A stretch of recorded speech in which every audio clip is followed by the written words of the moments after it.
Hello बच्चों, let's read this question. The question is 1 mole of a non-linear triatomic gas is heated in a closed rigid container from 500 degrees Celsius to 1500 degrees Celsius. Calculate the amount of energy required if vibrational degree of freedom becomes effective only above 1000 degree Celsius. तो यहाँ पे हमारा की concept क्या हो जाएगा? अगर हम बात करें अमाउंट ऑफ एनर्जी,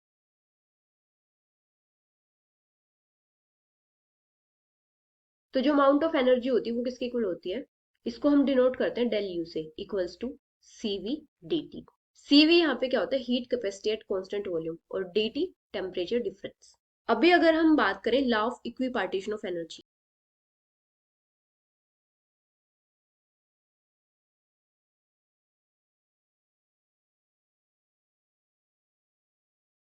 तो law of equipartition of energy के अकॉर्डिंग क्या होता है? किसी भी गैस के मॉलिक्यूल्स का जो टोटल डिग्री ऑफ फ्रीडम होता है,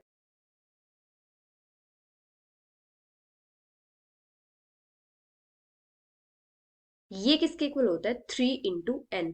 n यहाँ पे क्या होते हैं? Number of atoms in a molecule. अभी यहाँ पे हमें क्या दिए? ट्राई एटोमिक गैस दिए, तो मतलब कितने एटम्स होंगे? 3 एटम्स होंगे.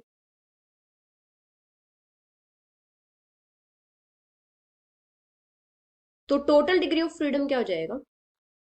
3 × 3 9. अभी क्या होता है? 3 टाइप के मोशन होते हैं, एक होता है ट्रांसलेशनल, एक रोटेशनल और एक वाइब्रेशनल. ट्रांसलेशनल, रोटेशनल और वाइब्रेशनल.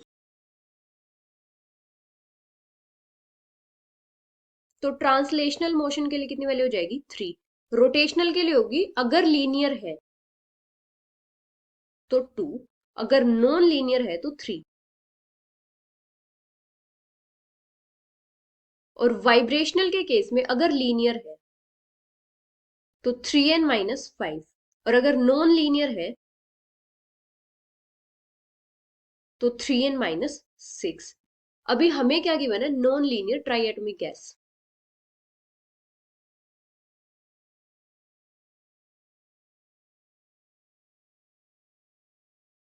तो ट्रांसलेशनल के लिए कितनी हो जाएगी?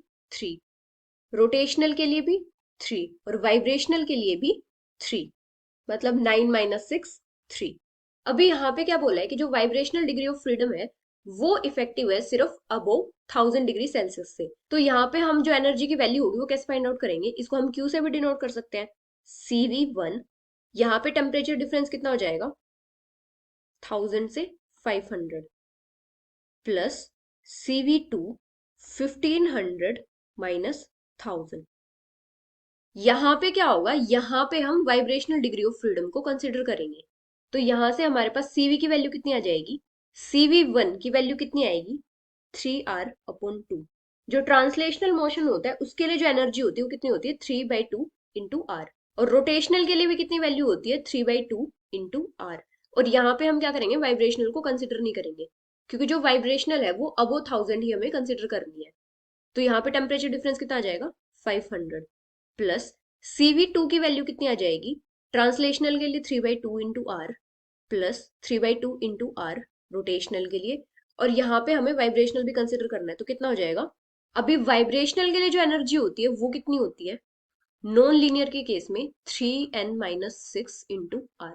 तो यहाँ पे कितना हो जाएगा? +3R × 500. अभी जो एनर्जी होगी वो क्या आ जाएगी? जब हम इसको सोल्व करेंगे तो कितना आएगा? 1500 × R प्लस इसको सोल्व करेंगे तो कितना आ जाएगा? 3000 × R. तो टोटल एनर्जी कितनी हो जाएगी? 4500 × R. और ये एनर्जी किस में होगी? जूल्स में. So this is the final answer. Hope you understood it well. Best of luck.